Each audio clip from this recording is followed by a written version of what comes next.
What's your favorite project? What's the one that gave you the most satisfaction? Well, my favorite project is always the next one, because I think architecture is a profession that attracts people who perhaps are a bit romantic or who like to dream of a better way to do things, and so each project, as it's executed, contains its compromises. The next one isn't yet compromised, so I'm always most interested in the next deal. I do think... Let me rephrase the question. You have 2 kids? Yes. If your kids had no idea what you did, you would... I'm not sure they do, but... If you could only take them to one project to show them what you had done in your career, what project would you take them to?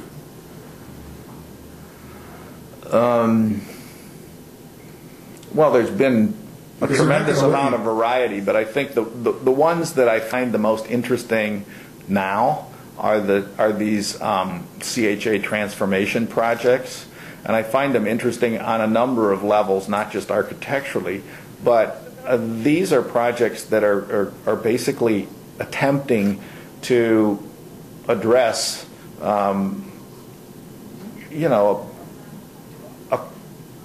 pretty conspicuous social failure, which was the whole idea of putting people of very limited means into high-rise buildings. I think it worked for a time, but became a real problem, and because of the huge investment they represented, we kept people there long after it was clear that they didn't work. I think the idea of these projects where they are mandated to contain 1/3 CHA units, 1/3 affordable units, and 1/3 market rate units is a very bold attempt to create a mixed income neighborhood in a place where that hasn't existed for many, many years, if ever. And they're daring experiments that I think are being watched by people all over the country, if not all over the world. I know we've certainly had a lot of inquiries because we're involved in 4 of these projects. And to be blunt, the verdict is still out as to whether or not this will work. If you go back and talk to people who lived in the city... What's the architect's role in trying to make it work? How do you... Well, the architectural role in trying to make it work, I think, is that there are a number of facets to that. One is that you need to do the best job that you can do to make the more affordable homes and the CHA homes indistinguishable from the rest.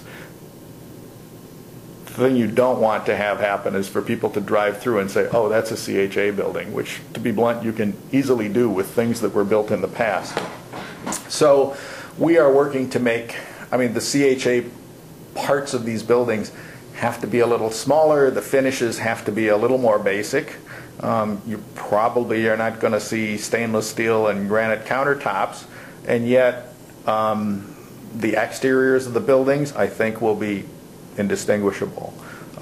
Also, I think it's important that you create the opportunity for this to become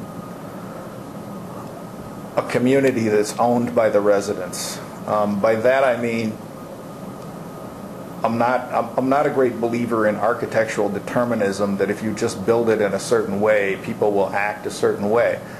There was a notion circulating, back in the 70s that around the time that books like The Hidden Dimension came out by Hall and some other things, that basically there was a direct cause and effect, that if you built things in a certain way, it forced people to act in a certain way.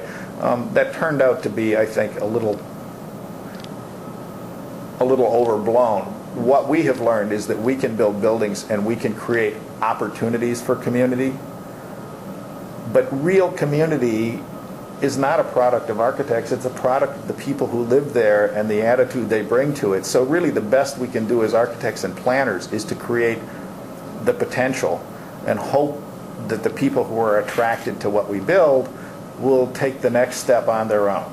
What is it about the configuration of these mixed income units that you think creates architectural potential for creating community? We've tried to create shared spaces that allow opportunity for interaction. At the same time, we've tried to clearly demarcate private space, because one thing you can readily observe from the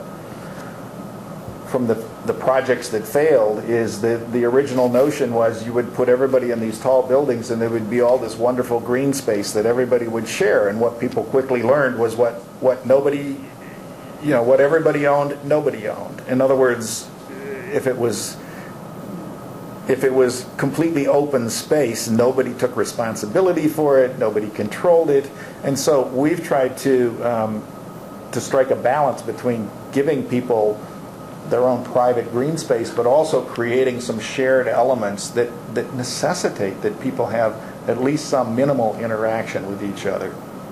And hopefully spaces that are all overlooked and observed and are psychologically owned by the people who live on that block or in that complex of buildings, so that if somebody decides to create vandalism or some other kinds of problems, there are going to be people there that say, wait a minute, I live here. You can't do this, because you can't, the police can't do everything. At some point for the city to work, people have to take responsibility for their own block, for their own community.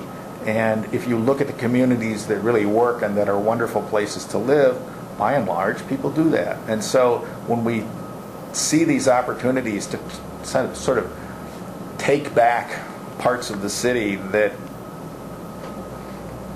that were built out in ways that didn't work out, we want to make sure that to the extent that we can, we provide the best opportunity for people to create a community there that will sustain itself over the long haul.